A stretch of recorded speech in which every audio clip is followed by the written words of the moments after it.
Pagkakitaan ng talento mo. Shoutout po sa mga mahilig magpatirintas dyan. Kayo po ay aking inaanyayahan para po magpatirintas kay Anexia. Open po kami mula 6 AM. Kahit naghihilik pa po siya, gigisingin ko pa. Para lang tirintasan kayo dahil nangangailangan siya ng pambaon.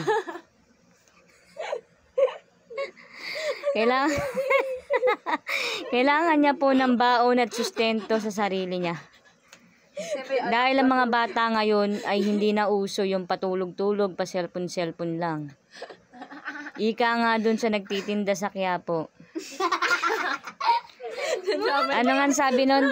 Kakle sa Quiapo? Hindi, may sinabi yung sa Quiapo, di ba? Yung kay Neneng B. O, kay Neneng B. Shoutout sa mga kabataan dyan. Sabihin mo ngayon, shoutout sa mga bataang nagpapatirintas dyan. Punta na kayo dito. Oo. 6 AM pa lang kamo, gigisingin ako ni mama. Dahil may porsyento siya.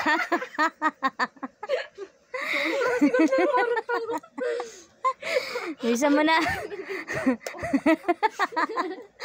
Uy, bisa mo na. Di mo. No. Ayan po, shoutout po sa inyo. Si Anexia po yung aking pang-apat na anak at napakagaling niya po magtirintas. Kaya niya pong tirintasan lahat ng mayroong buhok kayo. Pati yung naman yung baba. Kahit po yung kilikili na mahaba. Kahit po yung buhok sa pinakatagon-tago. Kaya niyang tirintasan. Patiki. Kaya naman po kung kayo ay naghahanap ng pinakamagaling na magtitirintas, nandito na po si Anexia. Pero yung buhok niya hindi niya matirintas. Parang na-lotion na siya. Kakatirintas sa iba tao. Kaya niya pong magayos ng buhok ng iba. Pero yung buhok niya bukas na lang daw. So ayan, nananawagan po sa mga mahilig magpagtirintas at hindi marunong magayos. Ito na yung pagkakataon ninyo para magayos ng inyong mga buhok na gulo-gulo. Chance nyo nang gumanda. Chance nyo nang gumanda, di ba? Kaya ito, may nakapila na rito. Hindi pa tapos yung isa. Meron pa nakapila sa labas, kaya nakasayang pinto. Kaya mas wala. Nagpila. Pero kaya nakapila yan dahil may utang si Anexia. Sige, yun lang. Kaya PM nyo lang ako sa magpapatirintas dyan. Ilan kayo nakapila dyan sa labas? 25. Yan, 25 pa po yung nakapilang magpapatirintas kay Anexia. At meron pa pong extra sa CR. Naki-CR muna. Naki-CR muna. Bayad sa CR namin 5 pesos ihi. Dumi 10 pesos.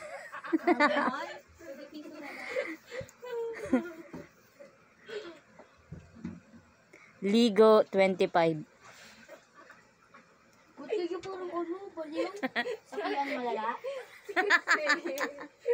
Masaya siya eh. Bakit ba? Kailangan masaya ka din kahit may problema ka. Gayahin mo, tinan mo yung mga nawawala ng katinuan. 'Di ba? Inaano ka balik sa kamay. 'Di ba? Yung mga wala sa katinuan, tinan mo, wala silang problema. Pansinin mo yung mga wala sa katinuan, walang sakit. Kahit na ang dungis-dungis nila, ang titigas sa mga buhok nila. Nakatayo na yung buhok niyan parang alambre, wala silang sakit. Kaya ang sikreto, tumawa ka ng tumawa para hindi ka magkasakit. Basta wag kakalimutan, 5 piso ihi. 10 ang dumi, ligo 25 ha. O pila lang kayo dyan. Paayos mo yung pila dyan, Oligo. Paayos mo yung pila. Lagay mo dyan, 5 piso ihi. Ay, may sumisingit. Ang ganda nga oh. Dali na oh, ang ganda ka, Clea. Hindi, seryoso na to. Wala na itong tawanan. Sino yan? Yan, pila lang po kayo dyan, pila. May sumisingit sa pila. Pila. Oh, hindi na una si Diana, 5 piso ihi. Dumi 10. Amin na. Kailangan namin magnegosyo eh. Damo tengi. Magpapatrintas din kayo? Di lang Hindi. tengi. Sige, pila lang kayo dyan. Ganda ng buhok ni Katleo. Dito.